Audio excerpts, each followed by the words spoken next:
Is it time to upgrade your Sound Devices MixPre audio recorder for video production? Let's check. I have myself fallen into traps over time. Let's first check to make sure that none of us are experiencing these traps. Here are some common excuses people use to try and justify equipment upgrades that may or may not be necessary. Number one, I want better audio quality. For recording dialogue audio, spoken word audio, for the same amount of money or less, I think you'd be hard-pressed to find something better than the Sound Devices MixPre II or even original.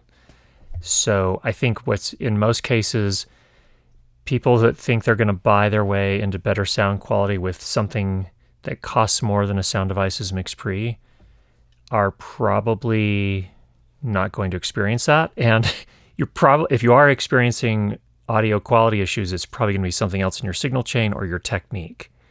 That's number one. Number two, MixPres are old. The MixPre II series, I believe, were announced and started shipping in 2019. It's now 2026, almost 7 years, 6.5, 7 years later. And there must be something better, and there must be newer recorders that are better. Someone named to me below one that's better, and maybe for certain circumstances there's something that's better, but I would be hard-pressed to figure out what that is. Next one, I've outgrown my current recorder setup. Maybe, that's possible, but consider this. What are you going to upgrade to, and what is going to solve the particular problems that you're trying to solve that a Sound Devices MixPre won't? And there are some legitimate cases there, incidentally, but just feeling like having this vague sense of, oh, I've outgrown it, not good enough. Next, bored of upgrading all my other camera equipment, and everything is really good there, so now I just feel like I should upgrade my audio recorder. Not everything has to be brand new to be great. I think a lot of us just need to focus on our craft, and this is another case. Money is burning a hole in your pocket as another one. If you're in that situation, congratulations. It's great that you have enough spare money to even consider something else, but that alone is not a good enough reason. I think those are in and of themselves, there's a lot of context around these decisions, but if you're experiencing one of those, caution, be careful.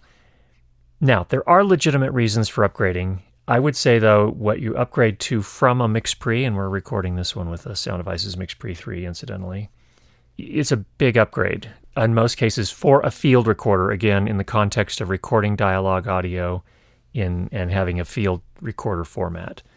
In audio interfaces, you can get really good quality for less money than this, but this is portable, and it can be battery powered from the field, and you don't need a computer, so on and so forth.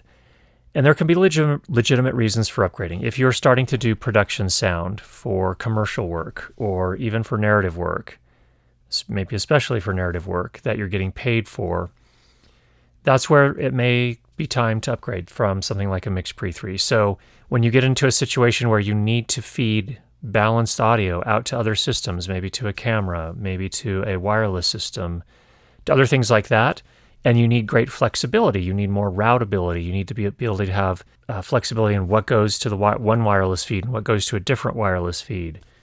Those kind of things, you might need digital inputs, you might need digital outputs, you might need, a whole variety of things.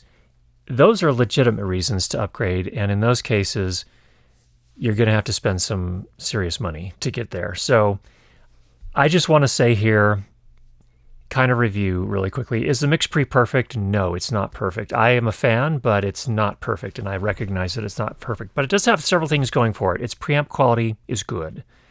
It has plenty of gain for almost any microphone you can imagine. The menus, in my opinion, pretty easy to use. Once you learn them, pretty intuitive. You can switch between simple and advanced modes depending on your needs. That's a pretty cool feature. It has 32-bit float. You can use 24-bit also. So it really has what most people that are recording corporate video or, running very small production companies, those kind of things, it has everything that most of us need. Podcasters, it has an auto mix feature or plugin you can add. So unless you truly need something beyond what the MixPre can provide for your use case, it's a really good recorder, and there's very few legitimate reasons to upgrade from it. So that's the first part. We have a second part, another video. Check the link down below, and I'm going to talk to Sound Devices and give them my wish list for what I'd like to see in a next generation MixPre. Get out there and make some great sound in the meantime.